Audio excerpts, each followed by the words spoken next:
Hello, welcome back to the channel. Today we are talking about two ETFs that a lot of investors bring up when we talk about dividends and growth: SCHD and JEPQ. Now, I personally own both and I continue to add to both every 2 weeks. So this isn't a debate about which one is better, but instead which one does what better, because they serve two different purposes in my portfolio. Right now, I have 60.309 shares of SCHD and 13.165 shares of JEPQ. Okay.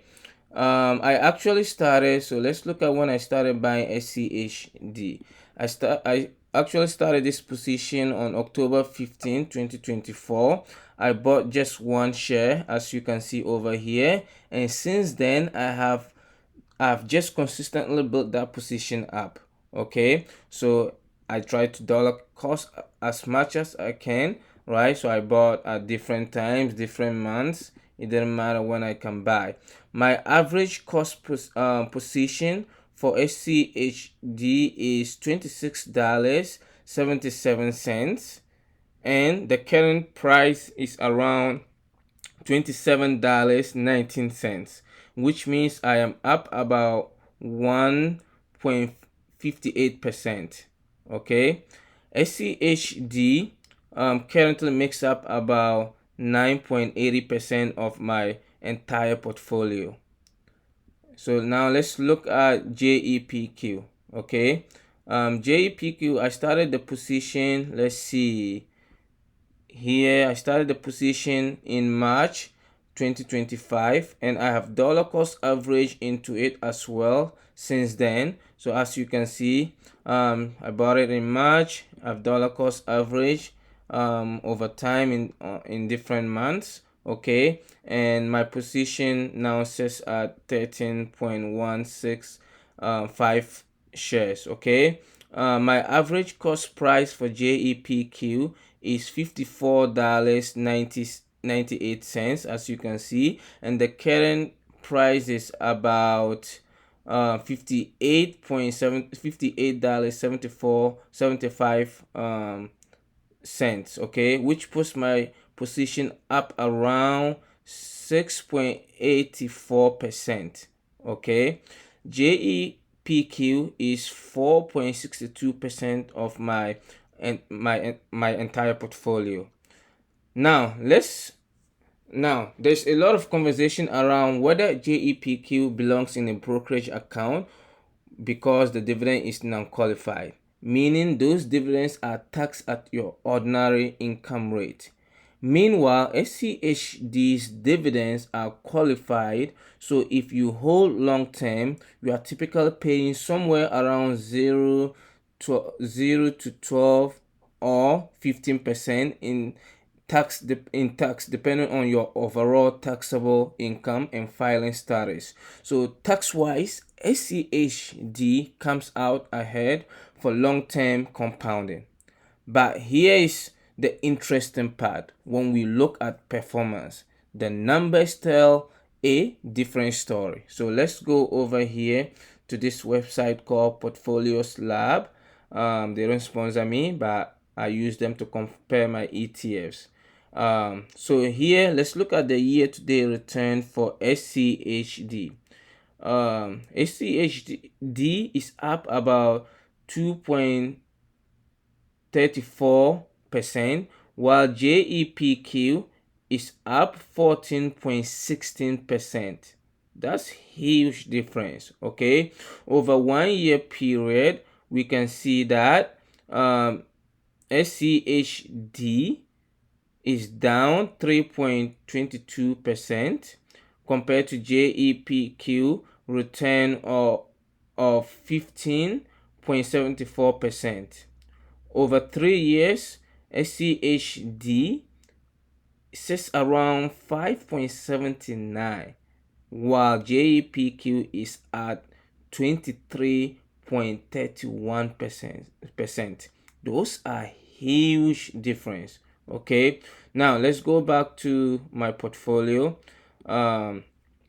Let's talk about the look at the dividends. Okay, SCHD currently yields around 3 point I think it's 3.80%, a respectable stable dividend built on high quality companies with strong balance sheets. Okay, JEPQ on the other hand is paying around 10.14.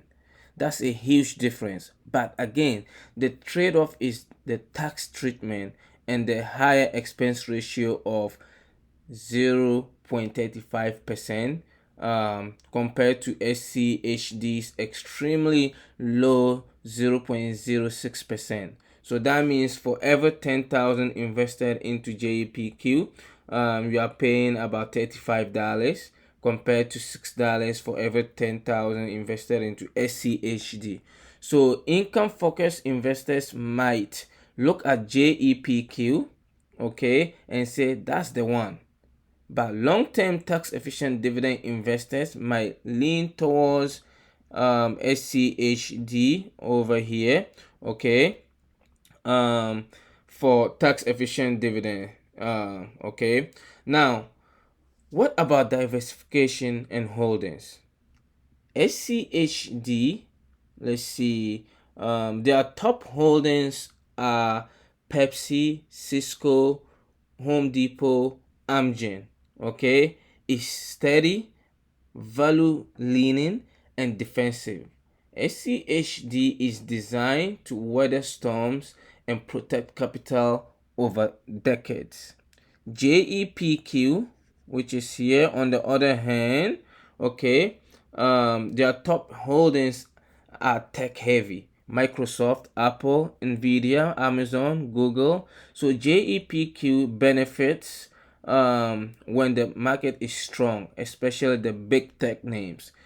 The covered call strategy is what allows it to pay such high yield dividends. Okay, but it also means it may sacrifice some upside during explosive bull runs. So here's where I stand. I like owning both. I like owning both JPQ and SCHD. Okay, SCHD here gives me stability, tax efficient dividends, and long term compounding. JEPQ, on the other hand, gives me strong income and exposure to tech while still offering cash flow I can reinvest. Even though I am not mainly a dividend investor, it does feels good to see those dividends come in. So maintaining exposure to quality dividend ETFs matters to me. Every 2 weeks when I buy, I am building positions in both. Slow, steady, consistent. Because at the end of the day, wealth is built with time in the market, not time in the market. If you found this breakdown helpful, hit the subscribe button, like this video. It costs nothing, but it helps the channel grow and let me know what more content like this you want. Okay, and of course this is not a financial advice. Always do your own research and invest according to your goals and comfort level. Thanks for watching, and I'll see you in the next one.